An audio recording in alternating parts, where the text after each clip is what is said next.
भारतीय संविधानामध्ये पुरुषांच्या बरोबरीने स्त्रियांना सुद्धा सन्मानाचं स्थान मिळवून देणारे परमपूज्य डॉक्टर बाबासाहेब आंबेडकर. मोठा वस्तू असते, कर्म मुळेच माणूस घडतो.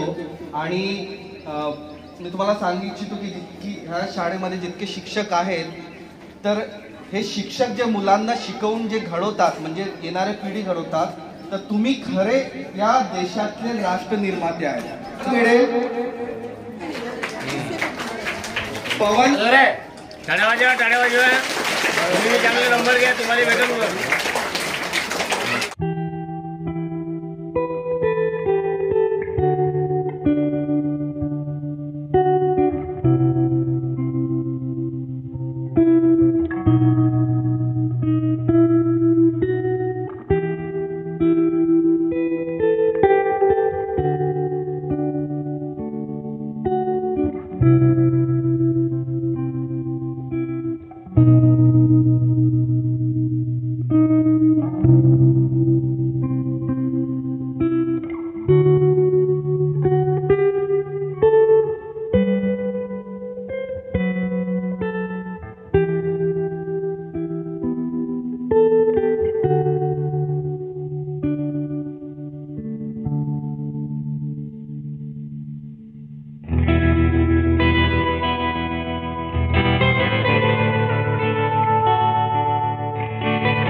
भगवन्तं अभिवादेमि स्वकतो भगवता धम्मो धम्मो नमस्वामि.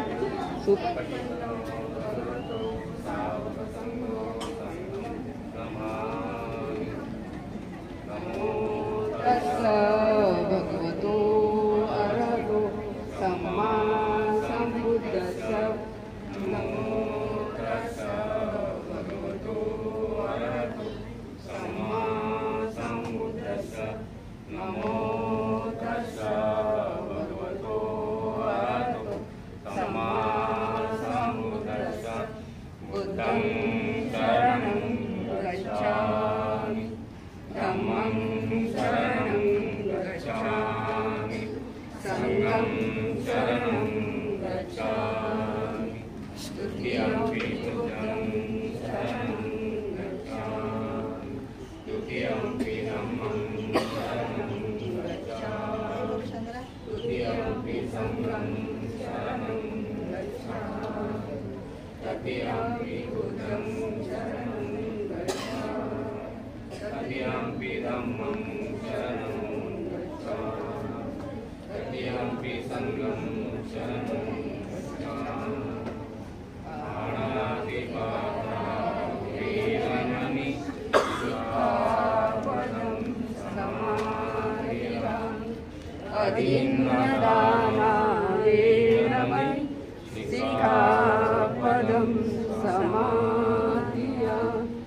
कामेषु मिथ्याचारा वेरमणि सिक्खापदं समादियामि. मूसावादा वेरमणि सिक्खापदं समादियामि. सूरामेरयमद्यपमादथा वेरमणि सिक्खापदं समादियामि. तपपापशरणं कुशलसंपदा शरीरपरियोधनं एकं बुद्धानं शासनं. साधु साधु साधु.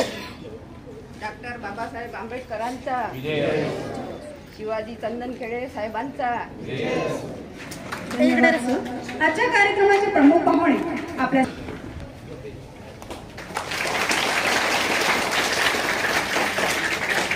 आजच्या कार्यक्रमाचे प्रमुख अतिथी आदरणीय सत्यभामा शिवाजीराव चंदनखेडे आजीचे स्वागत मी स्वतः करतो.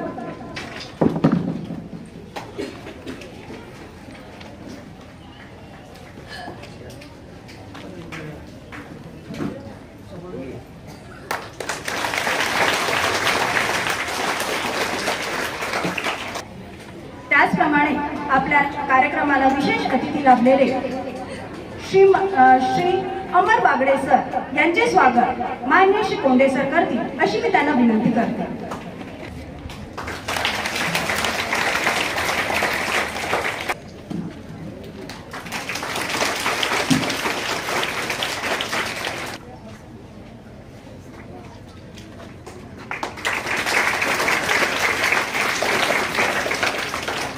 म्हणजे मध्यमवर्गीय नागरिक विकास संघटना या संस्थेचे उपाध्यक्ष या पदावर कार्यरत असलेले मान्य श्री ज्ञानेश्वरी चंदनखेडे सरांचे स्वागत मान्य श्री कोंडे सर करतील अशी मी त्यांना विनंती करते.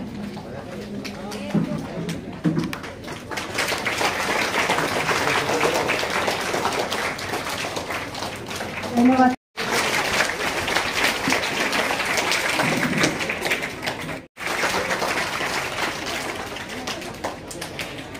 आजच्या कार्यक्रमाचे विषय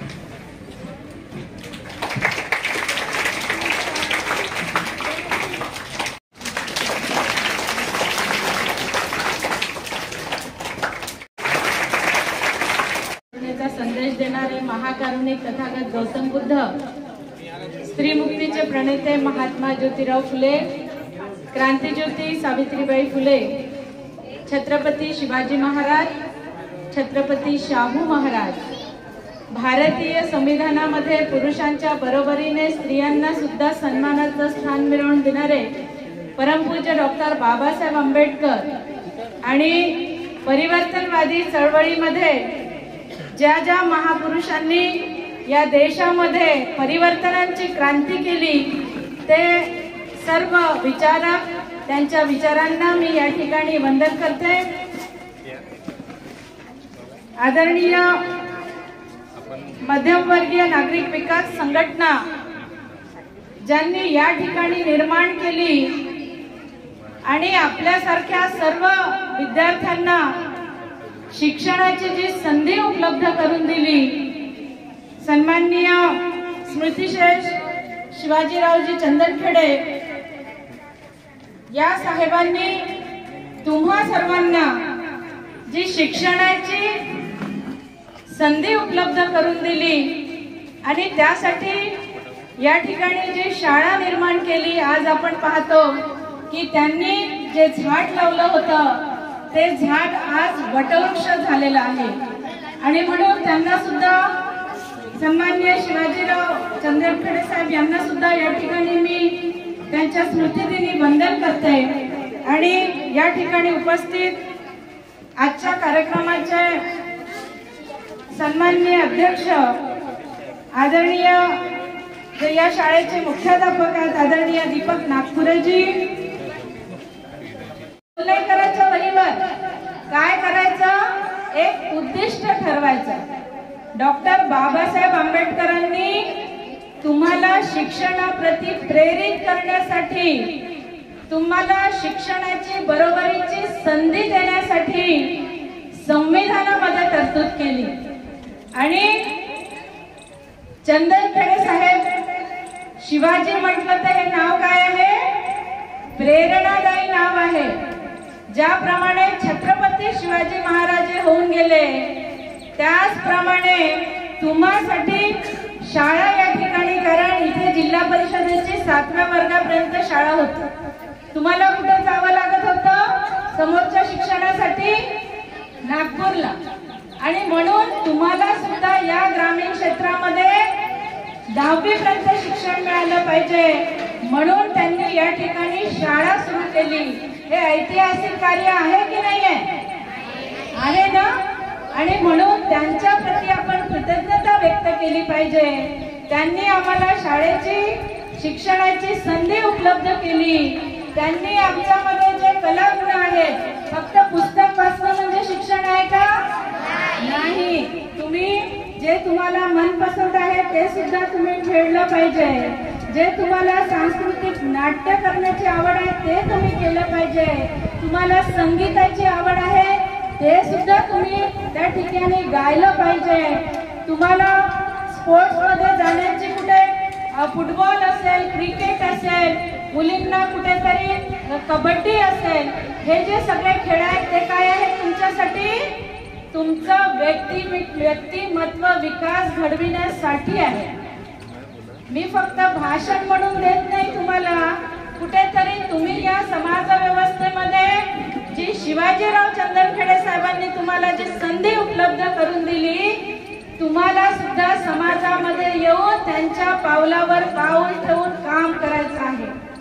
तुम्हाला फक्त पुस्तकी शिक्षण घ्यायचं नाही, तर या समाज व्यवस्थेमध्ये विद्यार्थी म्हणून, भारताचा नागरिक म्हणून मी काहीतरी IAS ऑफिसर झालं पाहिजे, मी डॉक्टर झाले पाहिजे, मी कुठेतरी मोक्याचे पद या ठिकाणी घेतले पाहिजे, अशा पद्धतीचं तुम्हाला शिक्षण घ्यायचं आहे. फक्त मी शिकलं आणि माझ्या पुरतं मर्यादित ठेवायचं आहे का शिक्षण? नाही. आणि म्हणून ज्या ज्या महापुरुषाविषयी आपण या ठिकाणी बोलतो, सावित्रीबाईंनी त्या ठिकाणी आपण बघितलं की पुण्याला शाळा सुरू केल्या सावित्रीबाई आणि ज्योतिबांनी, आणि त्यांनी काय केलं, मुलींसाठी पहिली शाळा उघडली. त्यांनी जर म्हटलं असतं की मी एकटीच शहाणी झाली पाहिजे आणि माझंच नाव इतिहासामध्ये झालं पाहिजे की कुणीतरी सावित्री ही शिक्षिका झाली आणि तिने मातीच्या पाटीवर आणि कुठेतरी झाडाची काडी घेऊन आ गिरविले, एवढं नाव इतिहासामध्ये राहिलं पाहिजे, यासाठी जर कार्य केलं असतं तर त्याही पेक्षा त्या एकट्या शहाण्या झाल्या असत्या.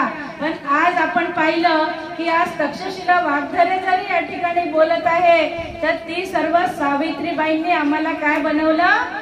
शहाण्या. या ठिकाणी ज्या आमच्या शिक्षिका आहेत, गुरु म्हणजे आपण जसं लहानपणी पाहतो की आई जवळ असतो, वडिलांजवळ असतो, आई ही आपली पहिली गुरु आहे. पण या शिक्षिका ज्या आहेत त्या तुम्हाला जीवनामध्ये कसं जगायचं, कसा संघर्ष करायचं, कसं शिक्षण घ्यायचं, मुलींना सुद्धा त्या ठिकाणी त्या मार्गदर्शन करतात की तुम्ही तुमचं संरक्षण कसं केलं पाहिजे. तुम्ही जाताना जर काही तुमच्यावर कुठल्या प्रकारचं कमेंट्स आले तर तुम्ही त्याला कसे समोर गेलं पाहिजे, अशा या आपल्या सर्व गुरूंसाठी सुद्धा तुम्ही काय वाजवल्या पाहिजे? टाळ्या. आणि म्हणून तुम्हाला या ठिकाणी सांगावं वाटतं की ज्या पद्धतीने अमर बागडे साहेबांनी तुम्हाला सांगितलं की जीवनामध्ये जर मोक्याच्या जागा पटकावायच्या आहेत आणि सामाजिक बांधिलकीने या ठिकाणी उभं राहायचं आहे, तर तुम्हाला काय झालं पाहिजे? ताकदवर झालं पाहिजे, शक्तिमान व्हायला पाहिजे. ते टीव्ही मधलं नाही बरं, नाही तर बस उड्याच मारत बसाल झाडावर. तुम्हाला शक्तिमान मानसिक आणि शारीरिक झालं पाहिजे. तुम्हाला एक गोष्ट सांगते की तथागत गौतम बुद्ध सातत्याने ज्या बुद्ध देशना द्यायचे, गावामध्ये जायचे, रानावनामध्ये जायचे, आणि त्या काळामध्ये त्यांचे जे शिष्य होते, भिक्खू संघ होते, ते गावागावामध्ये जाऊन सांगायचे की आज या ठिकाणी तथागत गौतम बुद्ध येणार आहेत आणि तुम्हाला धम्म विचार देणार आहेत, तुम्हाला धम्म देशना देणार आहेत. असा एक शिष्य अशाच एका गावी, सुरगाव जे मागच्या काळामध्ये होतं, त्या ठिकाणी गावामध्ये गेला आणि लोकांना गावामध्ये सांगितलं की उद्या तथागत गौतम बुद्ध येणार आहेत आणि तुम्हाला विचार देणार आहेत. त्यावेळेस त्या ठिकाणी त्यांनी बघितलं की एक जो तरुण आहे, तो तरुण त्या गावामध्ये झोपला होता, बाजूला पडला होता. दारू नव्हता पिला बरं, नाही तर तुम्ही म्हणाल दारू घेऊनच पडले राहतात. तो भुकेने व्याकुळ होता. 2 दिवस त्यांनी जेवण केलं नव्हतं आणि त्याला सुद्धा त्या शिष्याने सांगितलं की उद्या तथागत गौतम बुद्ध येणार आहेत आणि म्हणून तुम्हाला सुद्धा ते मार्गदर्शन करणार आहेत. आणि असं म्हणून ते त्या ठिकाणी निघून गेले. दुसऱ्या दिवशी त्या गावामध्ये तथागत गौतम बुद्ध आले. त्यांनी सर्वप्रथम त्या ठिकाणी त्यांना जेव्हा शिष्यानी आणि गावातल्या लोकांनी सांगितलं की एक तरुण 2 दिवसापासून या ठिकाणी उपाशी आहे, त्याने कुठल्याही प्रकारचं जेवण केलं नाही, काही खाल्लं नाही, तेव्हा तथागत गौतम बुद्ध त्याच्या जवळ गेले. त्याला पूर्ण जे काही त्यांनी चारिका केली होती त्यांच्या आणि त्यांच्या शिष्यांनी, सगळ्या संघाने, तर त्या जो भुकेला जो तरुण होता त्याला सर्वप्रथम त्यांनी काय केलं, जेवण दिलं. धम्मदेसना दिली का पहिले? तुम्हाला जशी भूक लागली आहे आणि आमच्या सारख्याला तुम्ही सहन करत आहात, तर तथागत गौतम बुद्धांनी त्याला पूर्ण जेवण दिलं.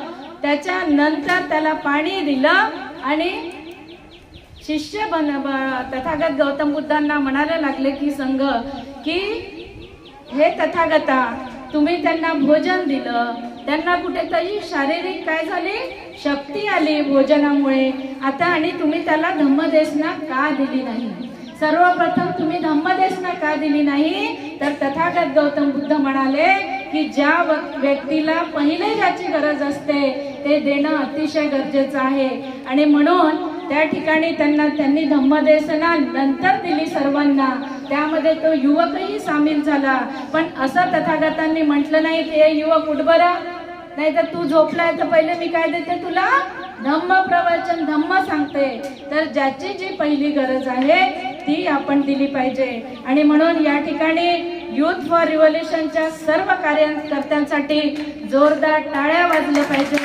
कारण मी मोठा झालो, मी पदावर गेलो आणि मीच मोठा झाला पाहिजे, समाजासाठी माझं काहीतरी दायित्व नाही, अशा भावनेने जे जगतात की बाजूची माझी मैत्रीण उपाशी आहे, पहिले माझं पोट भरू दे नंतर तिचं पाहीन, असं आपल्याला जगायचं नाही.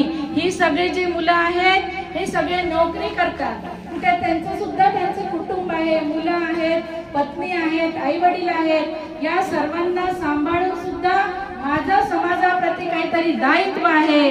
फुले शाहू आंबेडकर या विचारसरणीवर जर मला काम करायचं आहे तर मी सुद्धा विद्यार्थ्यांना कार्यक्षम बनवलं पाहिजे, त्यांना सुद्धा मोठ्या हुद्द्याच्या जागा पटकावल्या पाहिजे, या दृष्टिकोनातून मार्गदर्शन केलं पाहिजे. शाहू फुले आंबेडकर यांच्या संदर्भात त्यांचं जे काही जीवन आहे ते कसे घडले ते सुद्धा त्यांना सांगितलं पाहिजे. यासाठी ही सगळी धडपडणारी मंडळी आहे.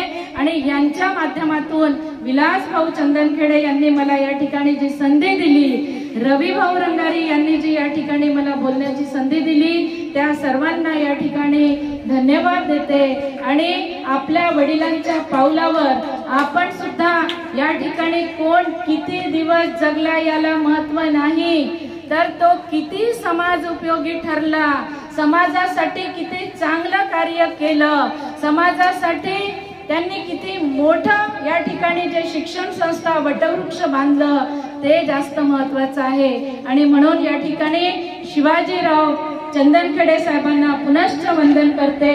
आणि आपला हा डोलारा असाच या ठिकाणी मोठा वाढो.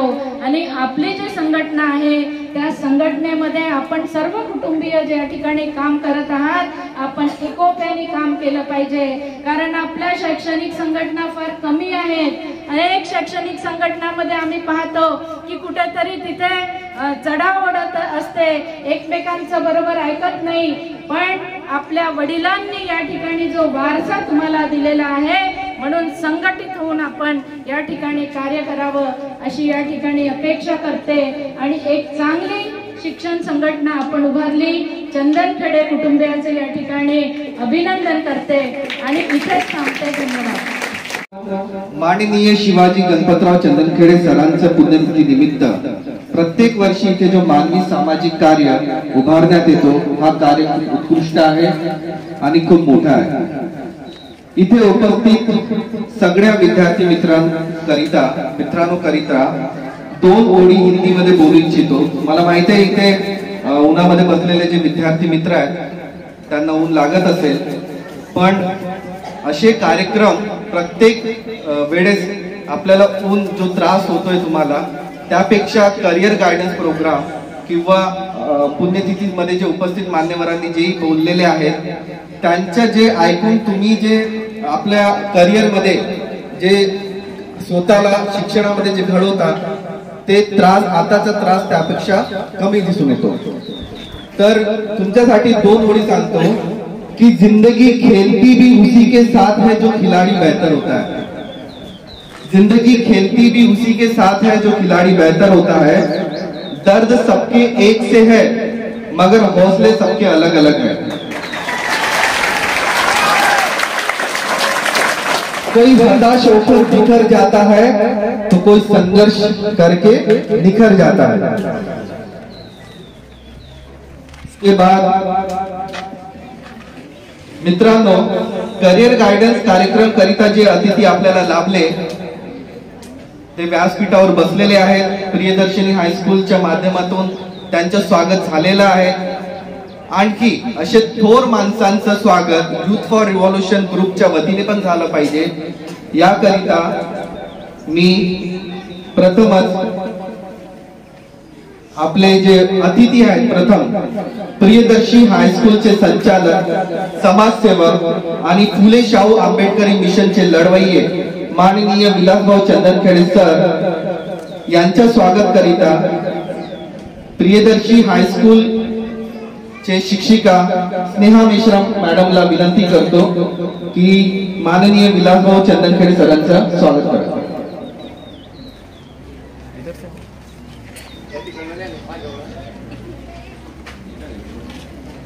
टाळ्या होऊन जावं मित्रांनो।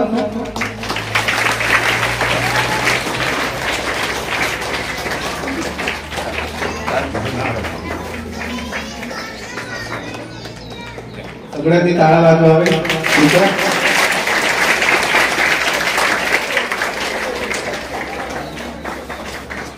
धन्यवाद मॅडम।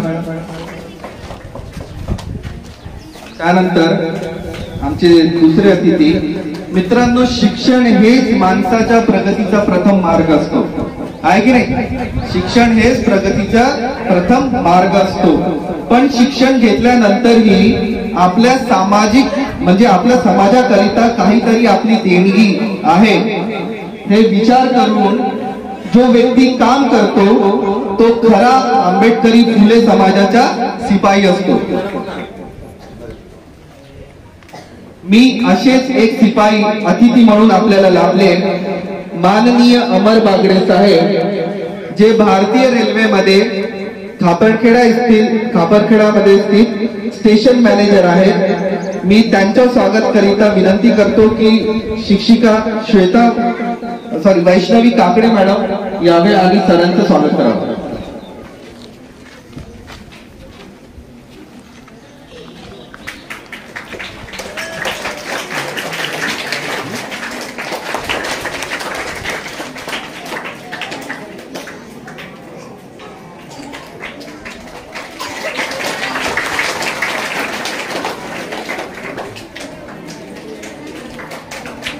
धन्यवाद मॅडम।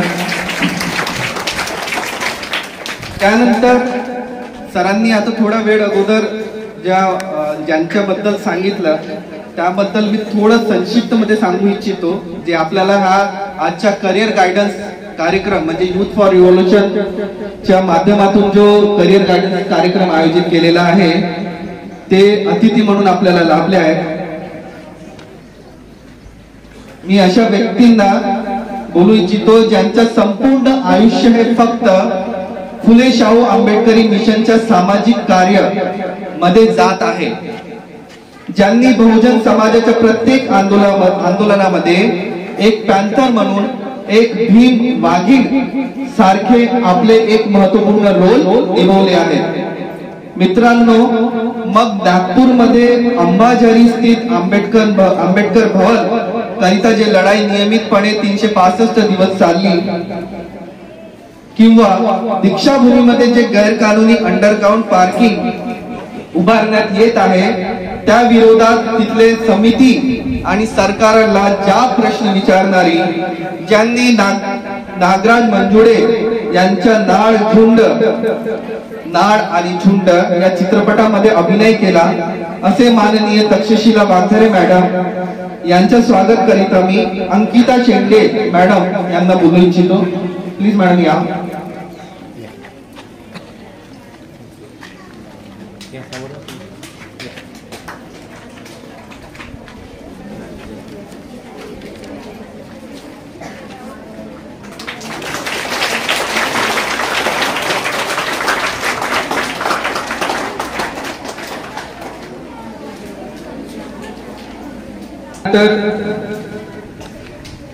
संघर्षाला बाद करून नेहमी जिंकण्याचा विचार ठेवणारे प्रियदर्शी हायस्कूल इथले अध्यक्ष माननीय दीपक नागपुरे सर यांच्या स्वागत करिता मी अंकिता कांबळे या मॅडमला विनंती करतो की ते या आणि सरांचं स्वागत करा.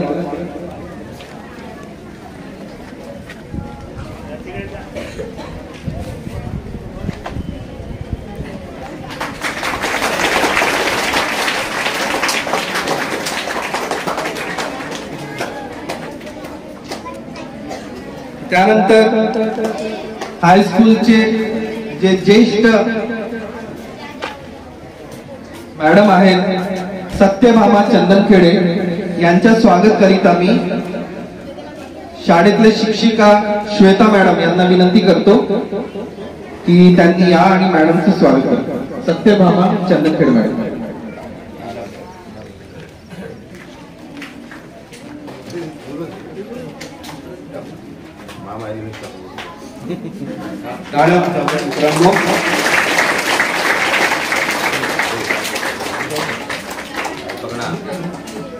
त्यानंतर प्रियदर्शी हायस्कूल चे उपाध्यक्ष संस्थाचे उपाध्यक्ष मान्य श्री ज्ञानेश्वर जी चंदनखेडे सरांचं स्वागत करिता मी शिल्पा ठाकरे मॅडमला बोलू इच्छितो.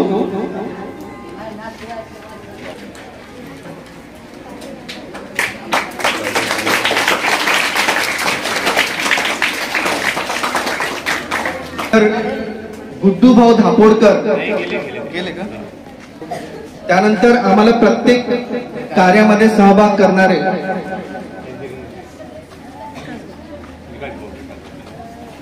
विकास भाऊ सरांचं स्वागत करण्याकरिता मी तृप्ती राऊत मॅडमला विनंती करतो त्यांनी या थोडं लवकर स्वागत.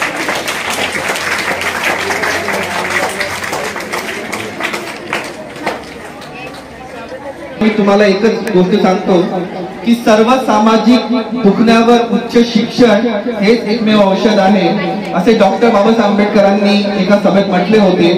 त्यामुळे शिक्षणाच्या माध्यमातून सामाजिक क्रांती घडवून आणण्याची जबाबदारी युथ फॉर रिव्हॉल्युशन ग्रुप नेहमी पार पाडते. प्रत्येक ग्रामीण क्षेत्रामध्ये शिक्षणाच्या माध्यमातून बाबासाहेब महात्मा फुले आणि छत्रपती शाहू महाराज यांचे विचार प्रत्येक विद्यार्थ्यापर्यंत पोहोचवण्याचं काम युथ फॉर रिव्हॉल्युशन ग्रुप 365 दिवस करत असतो. तसंच प्रमाणे आज युथ फॉर रिव्हॉल्युशन तर्फे जे करिअर गायडन्स कार्यक्रम आपण आयोजित केलेला आहे त्याकरिता मी अमर बागडे सर यांना विनंती करतो की मुलांना करिअर बद्दल मार्गदर्शन करावं. अमर Bagade sir.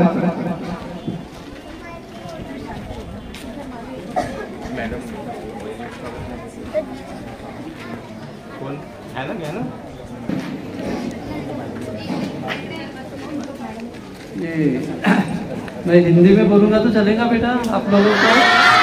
Nice nice very nice.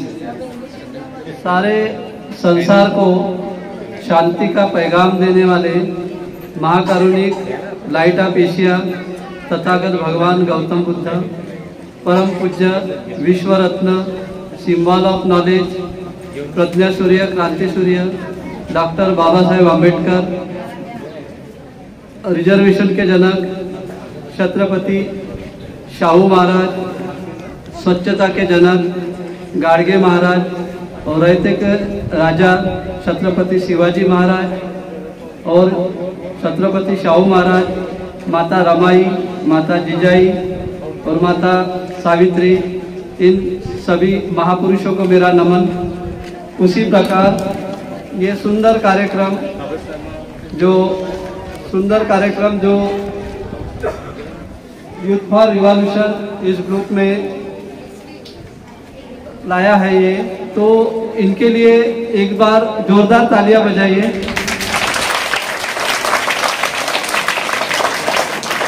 और इस सुंदर कार्यक्रम के लिए अर्चना राउत मैडम, आदरणीय अतुल सर, सागर सर और हमारी समाज भूषण तक्षशिला मैडम, स्कूल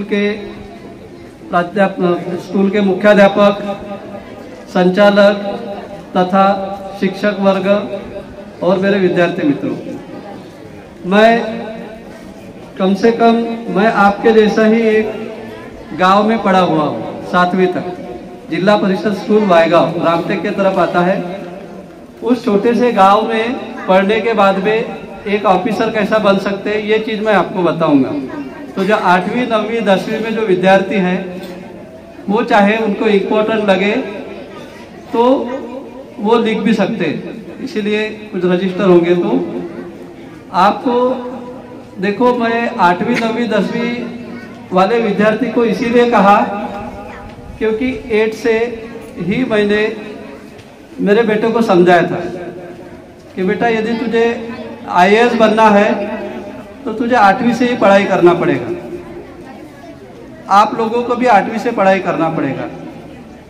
किसको किसको ऐसा लगता है कि मैं कलेक्टर बनूं, तहसीलदार बनूं, रेलवे में बड़ा मैनेजर बनूं, आर्मी में जाऊं, नेवी में जाऊं, एयरफोर्स में जाऊं?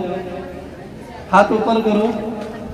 वेरी नाइस, इनके लिए तालियां बजाओ बेटा, ये जरूर बनेंगे,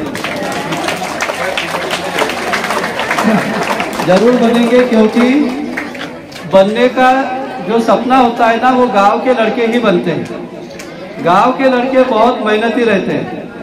तो फिर इसके लिए हमें क्या करना पड़ेगा? इसके लिए हमें क्या करना पड़ेगा? कौन सी पढ़ाई करना पड़ेगा तो हम लोग बनेंगे? इसके लिए कोई पैसा देके नहीं बनते। कोई रईस बाप के जो बेटे हैं वो नहीं बनते। जो मेहनत करेगा वो बनेगा, फ्री में बनेगा, उसके लिए पैसे नहीं लगते। और बेटा आप लोगों को मेहनत करना है। तो हमें देखना है कि हमने 10th होने के बाद में क्या करना चाहिए, मतलब कहाँ पर नौकरियां लगेगी। मैं पिछले 20 साल से पढ़ा रहा हूँ। अपने ड्यूटी करने के बावजूद भी स्पर्धा परीक्षा पेबाक्तू सोसाइटी के अंतर्गत मेरे घर में लेता हूँ। 1.5 घंटे तक पढ़ाता हूँ और वो फ्री में पढ़ाता हूँ। और उसके लिए अभी तक मेरे हाथ से 386 ऐसे विद्यार्थी गवर्नमेंट जॉब में लग चुके हैं। उसमें से कई बड़े बड़े ऑफिसर पोस्ट पर भी लग चुके हैं। तो आप लोग भी लगेंगे, थोड़ा सा ध्यान में सुनना कि इसके बाद आप लोगों को क्या करना है। तो सबसे पहले अगर आपको लगता है कि 10th होने के बाद में मुझे कहाँ जाना चाहिए, तो आपके पास कौन से ऐसे रास्ते हैं जो एकदम शॉर्टकट, मतलब कम पढ़ाई में आपको नौकरी दिला देंगे। क्योंकि हम देखते हैं कि रेलवे में ग्रुप डी की एक एग्जाम होती है। आपने रेलवे पटरी देखे होंगे। रेलवे पटरी पर एक लाल शर्ट पहन के एक आदमी जाते रहता है ना, और कुछ वो गिट्टी वगैरह वो उठाते रहते हैं। तो वो रेलवे की सबसे छोटी पोस्ट है, उसको ग्रुप डी बोलते हैं। और बेटा वो पोस्ट पास करने के लिए कम से कम, जैसे 2019 में जगह निकली थी तो 1,25,00,000 जगह निकली थी। वो उस छोटे से पोस्ट के लिए 1,25,00,000 करोड़ जो है वो फॉर्म भरे थे। तो उसमें से कितने लोग पास हुए? तो कहने का मतलब 5-5, 6-6 साल तक पढ़ाई करते हैं फिर भी वो पास नहीं कर पाते। तो आपको उतनी पढ़ाई नहीं करना है अगर आप ये कोर्स करेंगे तो 10वीं के बाद। अब जिसको लगता है मुझे डॉक्टर बनना है, मुझे इंजीनियर बनना है, तो 10th के बाद उसको साइंस लेना पड़ेगा। ठीक है, JEE और नीट करना पड़ेगा। वो उसी रास्ते से उस तरफ जाता है। लेकिन ये रास्ते को छोड़ते हुए भी एक दूसरी, एक बहुत खूबसूरत दुनिया है जहाँ हम अपना करियर बना सकते हैं। वो है 10वीं के बाद में अगर आपको लगता है कि एक 10th ITI, 10वीं के बाद अगर आप ITI करते हो तो ITI में ऐसे कई ट्रेड है, 15 ट्रेड है। जो दुनिया का सबसे ज़्यादा नौकरी अगर कोई देता होगा तो वो इंडियन रेलवे देती है। और इंडियन रेलवे में लोको पायलट जो गाड़ी चलाते हैं, देखे होंगे आप लोगों ने, गाड़ी चलाने वाला लोको पायलट, उसके साथ 2 ड्राइवर बोलते हैं, उसको अभी लोको पायलट बोलते हैं। तो उनके साथ 2 रहते हैं, एक असिस्टेंट रहता है और एक लोको पायलट रहता है। तो वो हर गाड़ी में तो चाहिए, इसीलिए वो किससे बनता है? वो ITI से बनता है। और पेमेंट उसका बहुत रहता है, लाख के ऊपर रहता है। कहने का मतलब ये कि उसकी जगह बहुत निकलती है, ITI की उसके बेस में निकलती है। उसके लिए ITI के 15 ट्रेड चाहिए। तो उसके लिए और इंजीनियरिंग के 4 डिप्लोमा चाहिए, डिग्री चाहिए, इलेक्ट्रिकल, मैकेनिकल, इलेक्ट्रॉनिक्स, ऑटोमोबाइल। तो देखो ये इंजीनियरिंग करने के बाद भी और ITI वाला भी वो भी फॉर्म भर सकता है, वो भी फॉर्म भर सकता है, वो ड्राइवर के लिए। तो ITI करना उसके लिए बेटर रहेगा। ITI की जगह यही नहीं निकलती है तो ऐसे कई क्षेत्र में ये निकलती है, और वो निकलने के बाद में आपको स्पर्धा परीक्षा में इतने लोग नौकरी के लिए जो पढ़ाई करते हैं उनके लिए इतने जो कॉम्पिटिटिव है वो उसमें नहीं। जैसे कि ग्रुप डी में बताया मैंने, उसमें सब लोग भर सकते हैं, जो 10वीं पास है, 12वीं पास है, ग्रेजुएशन है, BA है, BCom है, BSc है, MSc है, ठीक है, BBA BCA है, सारे के सारे एजुकेशन वाले वो भर सकते हैं। लेकिन ITI करने के बाद सिर्फ आप ही भरोगे फॉर्म, उसमें दूसरा एलिजिबल नहीं रहता है। इसीलिए कम पढ़ाई में भी हम वो ड्राइवर बन सकते हैं। और इतना ही नहीं, बल्कि महाजन को हो गया हमारा कोराडी काफरखेड़ा का जो पावर प्लांट है, वहाँ महाजन को में ITI की जगह निकलती है, मिलिट्री में निकलती है, सब जगह निकलती है। थोड़ी सी मेहनत करने की जरूरत होती है, स्पर्धा परीक्षा की तैयारी करने की जरूरत होती है। ITI के अलावा एक कोर्स होता है बेटा स्टेनोग्राफर का। वो स्टेनोग्राफर में कम पढ़ाई में नौकरी लगती है, लेकिन आज के दौर में वो करते कोई नहीं है। घर में अगर आपके बड़े भाई होंगे या परिवार में कोई होंगे तो ऐसे जैसा मैं बोल रहा हूँ तो एकदम शॉर्टकट लिखते हैं, बिल्कुल बोलते बोलते लिखते हैं, उसको बोलते स्टेनोग्राफर।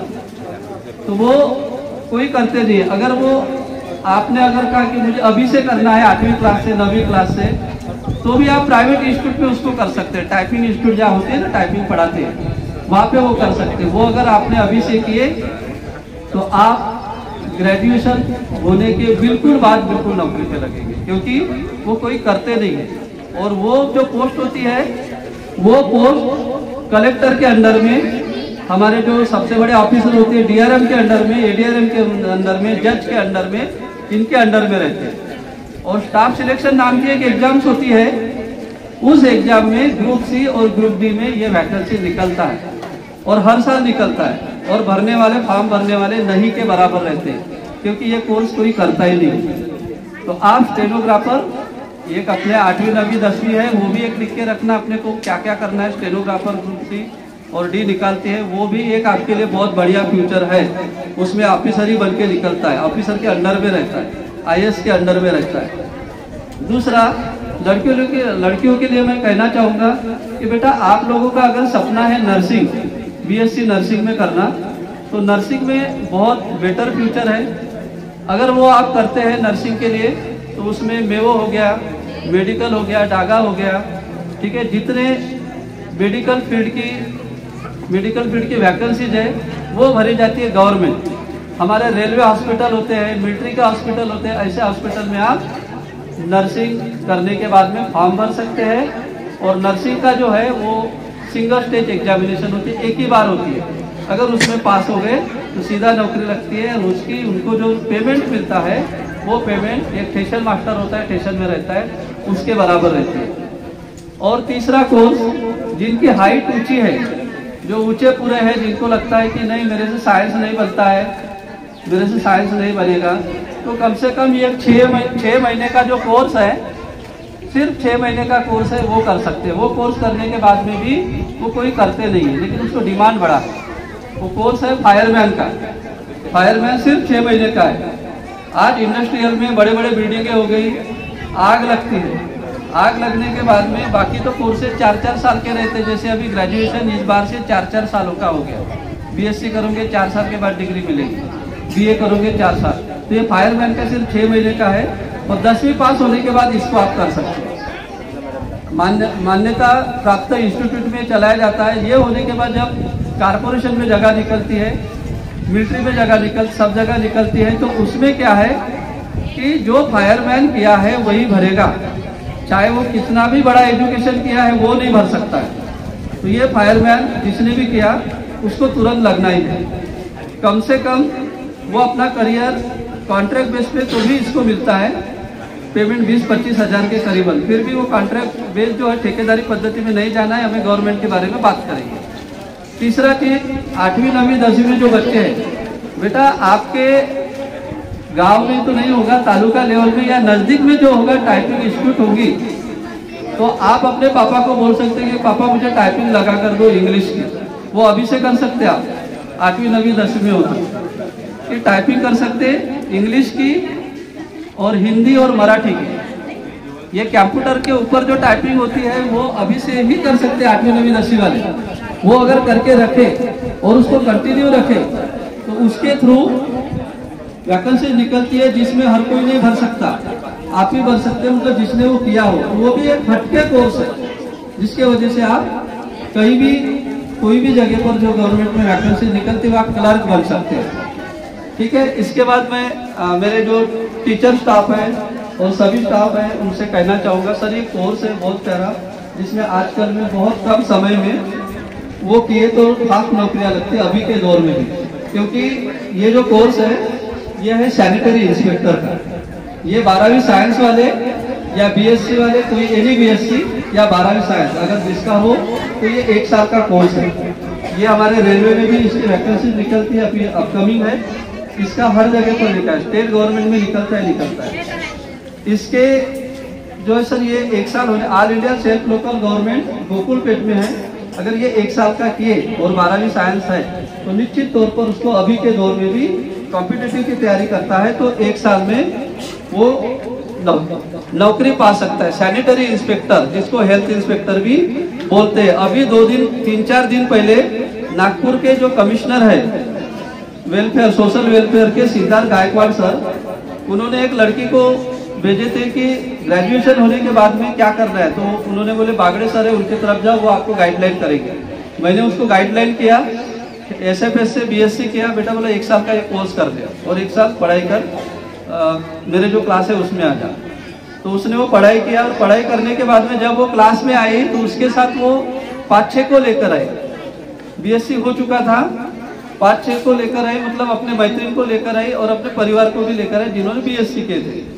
लेकिन वो बाकी के 3-4 महीने रहे और चले गए, लेकिन ये आखिरी तक बोले 1 साल तक रही। 1 साल में कोर्स हो गया, वैकेंसी निकली पहली सैनिटरी इंस्पेक्टर की और इसी को हेल्थ इंस्पेक्टर भी कहते हैं। इसकी वैकेंसी निकली पुणे महानगर पालिका और पनवेल मुंबई की, दोनों जगह पर उसका पहली ही बार सिलेक्शन हुआ। मतलब पनवेल मुंबई में जो है वो हेल्थ इंस्पेक्टर में, और सर उसमें पुणे का जो था महानगर पालिका उसको पालघर मिला हेल्थ सुपरिटेंडेंट की। इतने बड़े पोस्ट पर उसका सिलेक्शन हुआ। ये कोर्स करने के बाद विशेष है कि उसने जहाँ पर ये सिलेक्शन लेटर दिया वो सर ने कहा, वो साहब ने कहा कि बेटा जिस पोस्ट के लिए आप सिलेक्ट हुई हो इस पोस्ट में जाने के लिए मुझे 27 साल लगा। तो आप बताइए कि वो भविष्य में कौन सी ऑफिसर रहेगी, केवल 1 साल की पढ़ाई। नहीं तो आपने अपने अगल बगल में देखे होंगे कि एक रेलवे की छोटी सी नौकरी की पकड़ने के लिए 6-6 साल तक पढ़ाई कर रहे फिर भी नौकरी नहीं मिल रही। ये हालात अभी के है, एक तो वैकेंसीज नहीं निकल। लेकिन ऐसे कुछ कोर्सेस है जो बताया, अगर ये चीज करोगे तो आप हो जाएंगे। एक बार जब गाड़ी आ रही थी तो एक मेरा जो गेटमैन है वो गेट बंद करने में थोड़ा लेट हो गया, तो उसको पूछा कि गेट बंद क्यों नहीं किया, बोले सर मैं पढ़ाई कर रहा था। तो मैं बोला था ध्यान नहीं है कि गाड़ी अगर आ जाए किसी का ये हो जाएगा, हमारे इसमें रेलवे में मतलब उसकी पनिशमेंट मिलती है। बोले सर सॉरी, बोला कोई बात नहीं, काय की पढ़ाई कर रहा था। बोले सर मैं एमएससी हूँ, केमिस्ट्री में बीएससी भी हूँ, बीएससी में एक सब्जेक्ट था, वो लॉकडाउन का समय था। उसको बताया मैंने कि ये सैनिटरी इंस्पेक्टर का कोर्स कर ले, तो इतना बड़ा पढ़ा लिखा है, गेट पे क्या करता है गेटमैन का। बोले ठीक है सर। तो वो जो नौकरी पर है उसको संडे को सैटरडे को जाना होता है, बाकी सबको फिर हर दिन जाना होता है। उसने लॉकडाउन पीरियड में किया और 2014 में वो रेलवे में लगा था, और जो पढ़ाई उसकी पहले की थी 2014 के पहले की, वही पढ़ाई में ये एग्जाम दिया था उसने। ये इन्हीं के साथ दिया था, समीक्षा मोरे के साथ जो दिया था, वो भी अपने वो पढ़ाई में पहली बार सिलेक्शन हुआ। नगर दल में उसकी पोस्टिंग हुई 2000, यानी 10 साल बाद रेलवे की छोड़ दिया, और वो सैनिटरी इंस्पेक्टर है, हेल्थ इंस्पेक्टर है नगर दल में।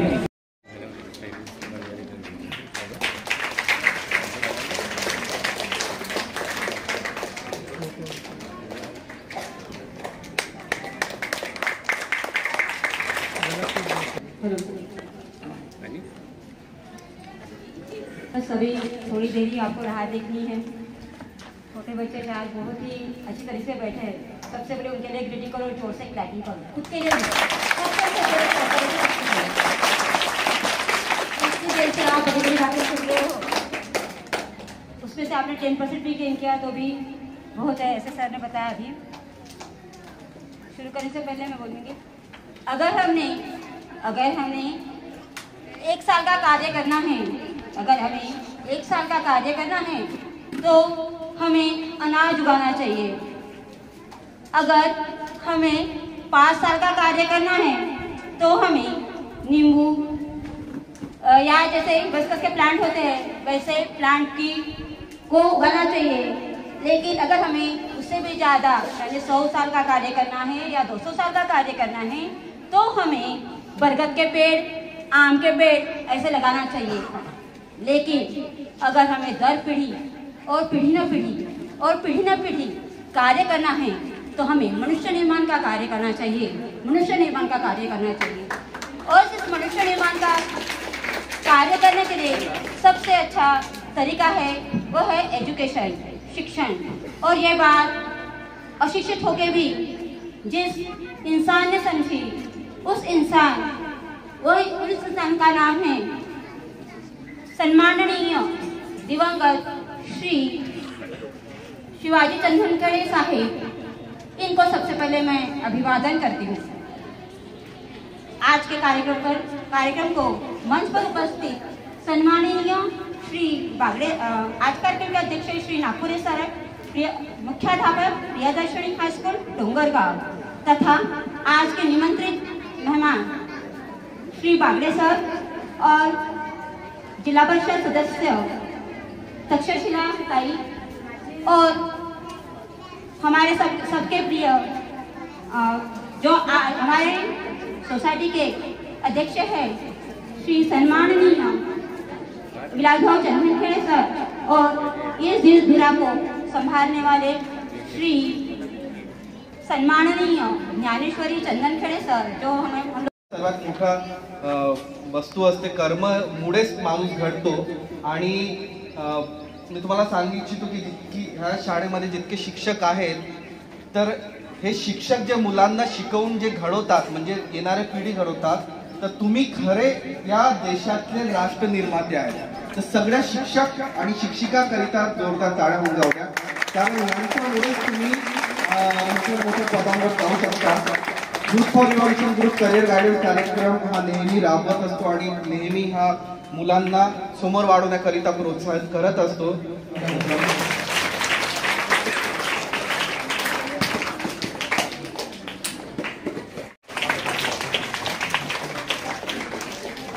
त्यानंतर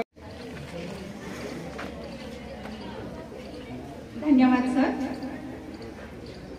युथ फॉर रिव्हॉल्युशनच्या बाबत सांगायचं म्हणजे त्याच्या आधी परिवर्तनाच्या काळात ज्या ज्या महापुरुषांनी आणि महानायकांनी आपलं योगदान दिलं त्यांना त्रिवार वंदन। मंचावर उपस्थित सर्व मान्यवर आणि प्रियदर्शनी शाळेचे सर्व शिक्षक आणि विद्यार्थी मित्र यांना सर्वांना जय भीम। चला विद्यार्थी मित्रांनो, चला हो द्या एकदा जय भीम। अरे अरे असं वाटत नाही थकलेत का सगळे? सगळेच थकलेत ना? तुम्हाला काही हरकत नाही, फक्त 5-10 मिनिटं, 5 ते 10 मिनिटं सर्वांनी जोरात बोला जय भीम।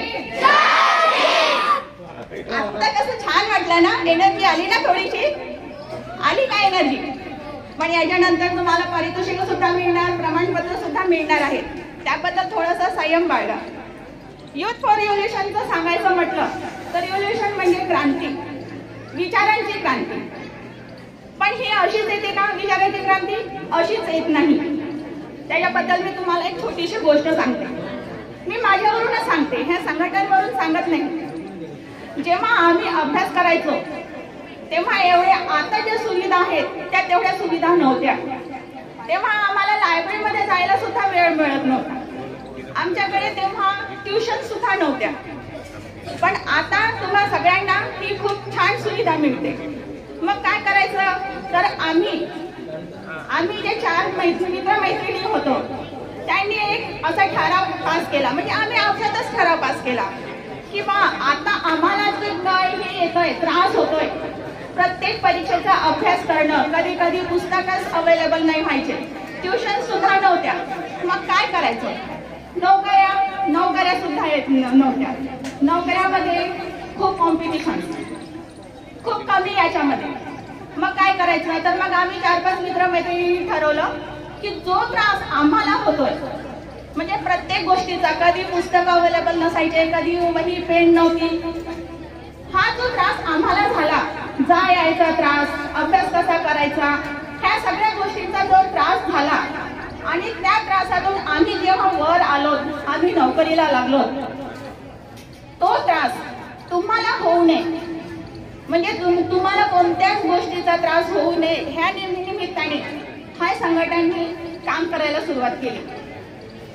2015 मध्ये ह्या आम्ही सगळ्यांनी ठरवलं की आता आपण ह्या मुलांसाठी, गरीब मुलांसाठी किंवा प्रत्येक मुलांसाठी, हा फक्त गरीब मुलांसाठीच नाही आहे, सगळ्याच मुलांसाठी आपण एक कार्य गायडन्स करूया. म्हणजे ज्या मुलांना काही त्रास होईल त्यांना आम्ही कशी मदत करणार, आम्हाला जो त्रास झाला तो त्रास तुम्हाला होऊ नये ह्याबद्दल आम्ही ठरवलं आणि सगळ्यांनी मिळून ठरवलं की नाही आता आपण यांना मदत करायची. आणि ह्याच उद्देशाने युथ फॉर रिव्होल्यूशन ग्रुपची निर्मिती झाली. आता ही ग्रुपची निर्मिती झाली, पण आता काम कसं करायचं, आता जे प्रत्येक संघटना आहेत सर, त्यांना कुठून ना कुठून मानधन मिळतं. प्रत्येक ग्रुपला किंवा जे सोसायटी आहे किंवा फाउंडेशन आहे त्या सगळ्यांना कुठून ना कुठून फाउंडेशन येतं, मानधन मिळतं. पण हा युथ फॉर रिव्होल्यूशन जो ग्रुप आहे तो असा आहे की यांना कुठल्याच प्रकारचं मानधन मिळत नाही. यांना कधीच म्हणजे दुसऱ्या सोसायटीमधून किंवा गव्हर्नमेंटकडून कधीच त्यांना मानधन मिळत नाही. याने हे जे काम आम्ही कार्य करतोय, आज जो हा कार्यक्रम लागलाय, हा सर्व करतोय आम्ही आमच्या पैशातून. आम्ही जे कमवतो त्याच्यामधून आम्ही थोडा खर्च समाजासाठी करतोय. याचा उद्देश असा आहे की आम्हाला जे मिळालं त्याच्यामधून 2% आम्ही आपल्या समाजासाठी खर्च करूया. ही आमची एक जिद्द आणि ह्या जिद्दीने आज आम्ही युथ फॉर रिव्होल्यूशन तर्फे हे काम करतो. या युथ फॉर रिव्होल्यूशनचा कार्यक्रम असा आहे की यांनी लायब्ररी सुरू केल्या. गावोगावी आम्ही जाऊन एका मार्गदर्शनाचा कार्यक्रम करतोय. 2017 मध्ये साकोलीमध्ये आम्ही एक लायब्ररी ओपन केली. त्याच्यानंतर 2021 मेळगावमध्ये सुद्धा आम्ही एक लायब्ररी ओपन केली आणि नागपूरमध्ये अंगुलीमाल बुद्धविहारमध्ये. लायब्ररी ओपन करण्याचं कारण असं की सगळ्यांना जो म्हणजे त्रास होतोय, काही पुस्तकं शाळेमध्ये असतात, काही मुलं असे असतात की जे घरी अभ्यासही करू शकत नाही. मग ते लोक काय करतात, लायब्ररीमध्ये जातात, त्यांना आम्ही पुस्तकं अवेलेबल करून देतो. त्या लायब्ररीमध्ये जाऊन ते थोडा वेळ शांतपणे अभ्यास करू शकतात, तिथे बसतात, तिथे चिंतन करतात. ते हा युथ फॉर रिव्होल्यूशनचा मेन उद्देश असतो. त्याचप्रमाणे हर वर्षी दीक्षाभूमीला आम्ही एक प्रोग्राम राबवतो. एक प्रश्न, त्याचं उत्तर, आणि तुम्ही बरोबर उत्तर दिलं तर त्याच्यामध्ये एक वही, पेन आणि पुस्तक. हा उपक्रम आम्ही युथ फॉर रिव्होल्यूशन तर्फे प्रत्येक 8 वर्षी म्हणजे 8 वर्ष लगातार आम्ही हा कार्यक्रम राबवतोय. आणि हा पुढचा वर्ष जो आहे, आता सध्या याच्यामध्ये खूप आंदोलन सुरू आहे ह्या वर्षी दीक्षाभूमीला. त्या प्रकारे आज जो आमचा हा प्रोग्राम आहे तो आम्हाला शक्यता कमी वाटते. म्हणून ह्यावेळेस आम्ही ठरवलंय की हा जो एक प्रश्न आणि एक वही पेनचा जो प्रोग्राम आहे तो आम्ही ह्या वर्षी चंद्रपूरच्या दीक्षाभूमीला राबवणार आहोत. त्याचप्रमाणे प्रत्येक महापुरुषांची जयंती आणि पुण्यतिथी, प्रत्येक पुरुषांची जयंती आणि पुण्यतिथी युथ फॉर रिव्होल्यूशन करत असते. प्रत्येक पुरुषांची जयंती आणि पुण्यतिथी करायचं कारण असं की जयंती तर सगळेच जण करतात, सगळेच ग्रुप करतात, सगळे संघटन करतात. पण आमचं तसं नाही. आमचा हा उद्देश आहे की ह्याचप्रमाणे आपण त्यांनी केलेले कार्य आम्ही दुसऱ्यापर्यंत पोहोचवू शकतो. आपण आपले त्यांनी केलेले विचार ते आम्ही ग्रहण करून तुम्ही सुद्धा ग्रहण करा.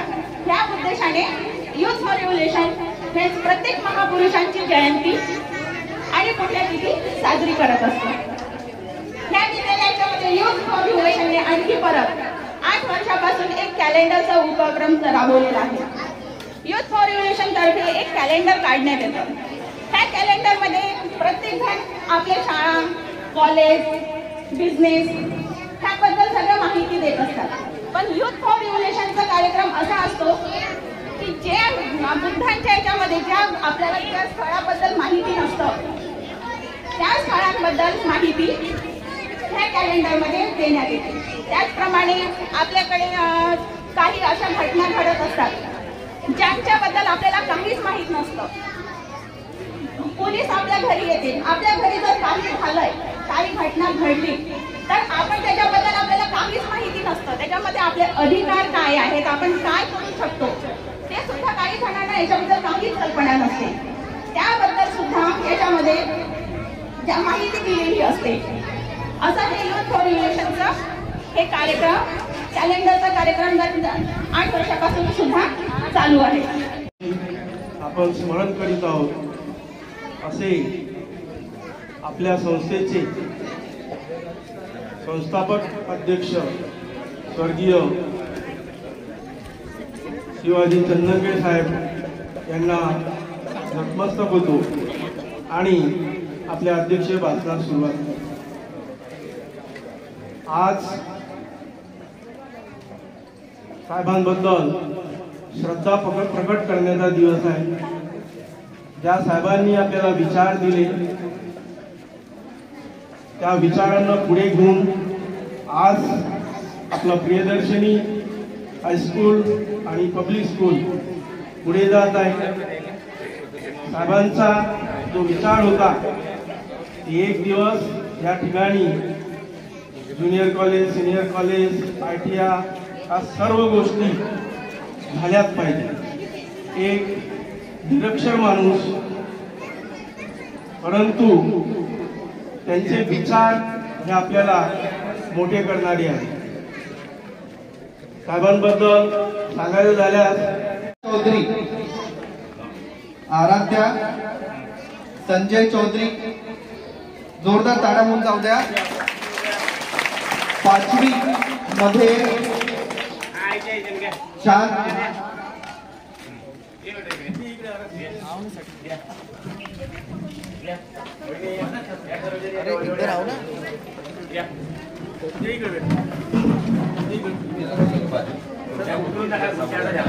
मैत्री तुमच्या शाळेतले सहकारी ज्यांना प्रोत्साहन सर्टिफिकेट मिळत आहे तुम्हाला पण मिळेल. जोरदार ताळ्या होऊन जाऊ द्या आराध्या करिता.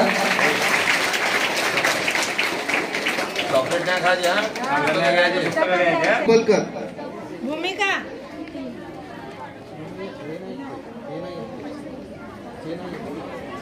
भूमिका भिवजी पिंपलकर.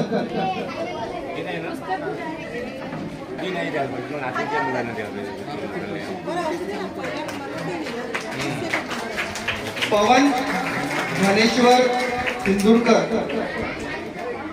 घेतलेला आहे, आता 10वी मध्ये आहे. अनुष्का ईश्वर तोंडे आल्यात ना.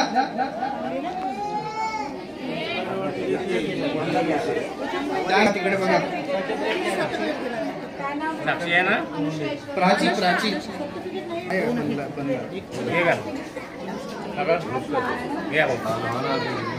अनुष्का प्राची कृष्णा नवरे. टाळ्या वाजवा, टाळ्या वाजवा. तुम्ही चांगले नंबर घ्या, तुम्हाला भेटेल पुढच्या वर्षी. ही प्रथम आहे, हिला आखरी घ्यायचं.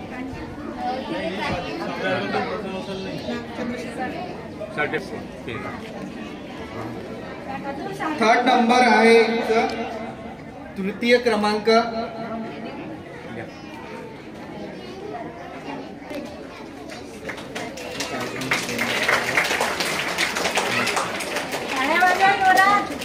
मिळालेला आहे अनुष्का ईश्वर तोंडे. जोरदार ताळ्या होऊन जाऊ द्या.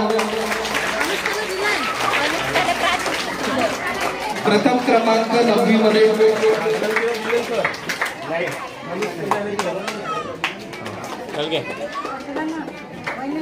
तुला तुझा संदेम काय? वंशिका लुटे.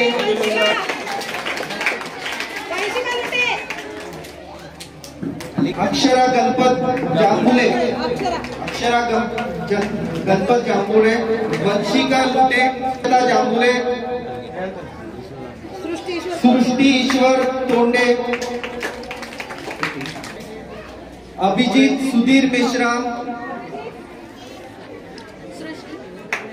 ओम गजानन बकाल, ओम गजानन बकाल, इशिका नागपुरे,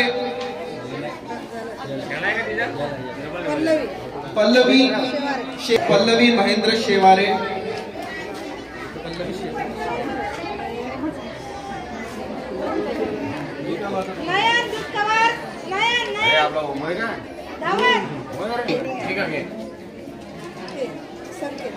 नयन मुकेश, कोण आहे नयन मुकेश? संकेत नितनवरे, पवन ज्ञानेश्वर सिंधुरकर,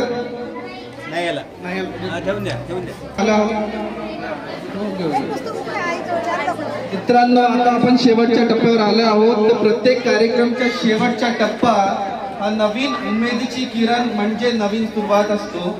म्हणून शेवटी एक गोष्ट मन सांगतो तुम्हाला, आयुष्यात अजून खरी उडान बाकी आहे. आमच्या हेतूची अजून चाचणी व्हायची बाकी आहे.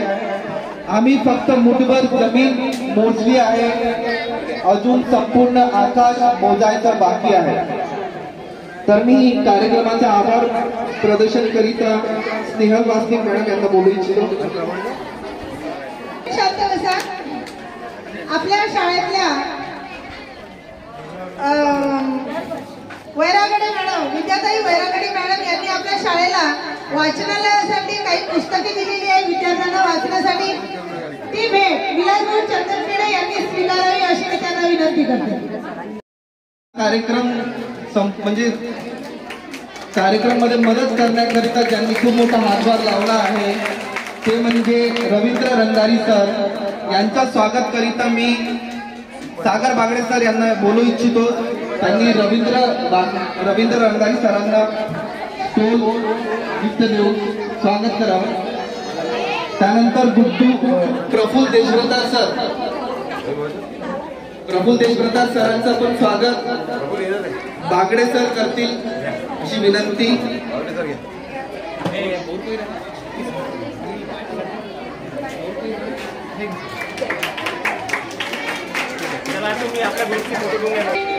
सर्टिफिकेट दिली, तुम्हाला काही आनंद झाला की नाही झाला?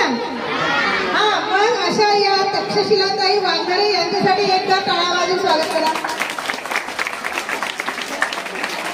हा बघा, तक्षशिलाताई वाघरे या आपल्या शाळेतून मिडल विभागातून आणि हायस्कूल विभागातून जे प्रथम येतील, दरवर्षी जे प्रथम येतील त्यांना दरवर्षी भेट वस्तू आणि सर्टिफिकेट देणार आहे. तर सर्व विद्यार्थ्यांनी दक्षता घ्यावी की त्यांनी चांगल्यात चांगला अभ्यास करून कॉम्पिटिशन मध्ये उतरून प्रथम क्रमांक मिळवावा अशी अपेक्षा आहे. मोबाईल मध्ये युट्यूब असतो की नाही? मूवी बघता ना? फेसबुक मध्ये अकाउंट कोणाचं आहे? इंस्टाग्रामवर अकाउंट कोणाचं आहे? Very good, very good. तर असेच युट्यूब मध्ये फुले शाहू आंबेडकरी विचारधाराला आपले एक असे लढवय्ये सिपाही आहेत जे युट्यूब चॅनल सुरू करून फुले शाहू आंबेडकरची जे मिशन आहे त्याला समोर वाढवतात. असेच म्हणजे गौतम बोंबार्डे ब्लॉग, तुम्ही युट्यूबवर सर्च करू शकता. गौतम बोंबार्डे ब्लॉग या नावाने एक युट्यूब चॅनल आहे. त्यांचे संचालक म्हणजे त्यांचे जे मालक आहेत ते गौतम बोंबार्डे सर हे आमच्या युथ फॉर रिव्होल्युशनचे सदस्य असून नेहमी कार्यक्रमाला आम्हाला सपोर्ट करतात. तर असे निस्वार्थी मनाने फुले शाहू आंबेडकरी विचारधाराला काम करणारे आणि युथ फॉर रिव्होल्युशनचे सदस्य गौतम बोंबार्डे सर यांचं स्वागत करिता मी तक्षशिला वाघरे मॅडम यांना विनंती करतो की स्टोल म्हणून त्यांचं स्वागत करा.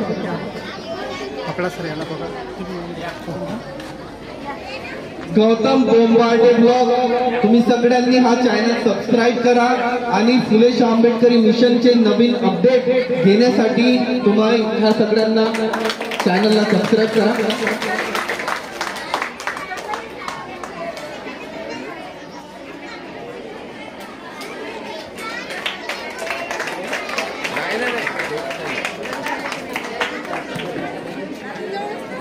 तर यानंतर कार्यक्रमच्या शेवटच्या टप्प्यावर मी हा संपूर्ण कार्यक्रम जे आपण आयोजित केला आहे त्या कार्यक्रम मध्ये ज्यांनी अगोदर संचालन केलं असे संध्या मॅडम करिताही जोरदार टाळ्या होऊन जाऊ द्या. मॅडमने खूप छान त्यांचं पण स्वागत करिता मी अर्चना राऊत मॅडम यांना विनंती करतो की त्यांनी स्वागत करावं.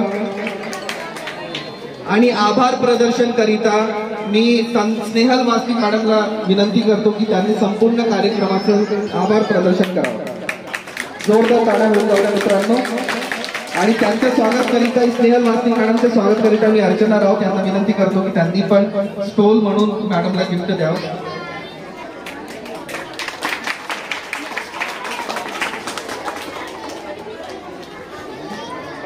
20 ऑगस्ट 2024 आज आपल्या प्रियदर्शनी हायस्कूल व कॉन्व्हेंट डोंगरगाव च्या वतीने 11वे पुण्यस्मरण कार्यक्रमाचे आयोजित केलेले आहे.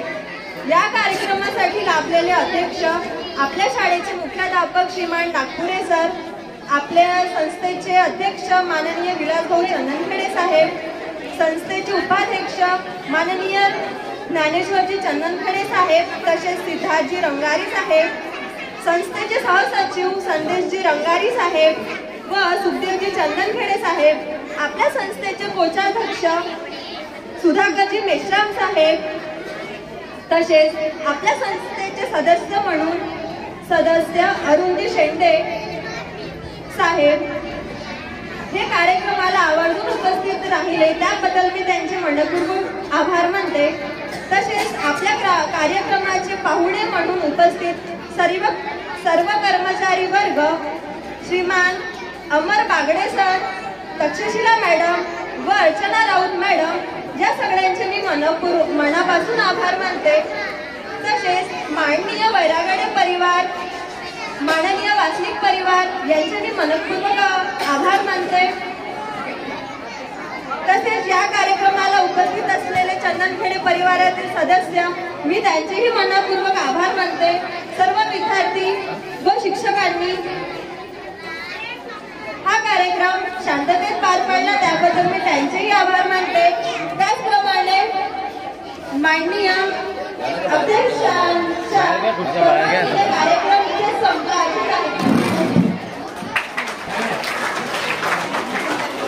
तसेच एक झालं होतं युथ फॉर रिव्हॉल्युशन ग्रुप यांनी आपल्याला बोलायचं मार्गदर्शन केले त्याबद्दल मी त्यांचेही आभार मानते.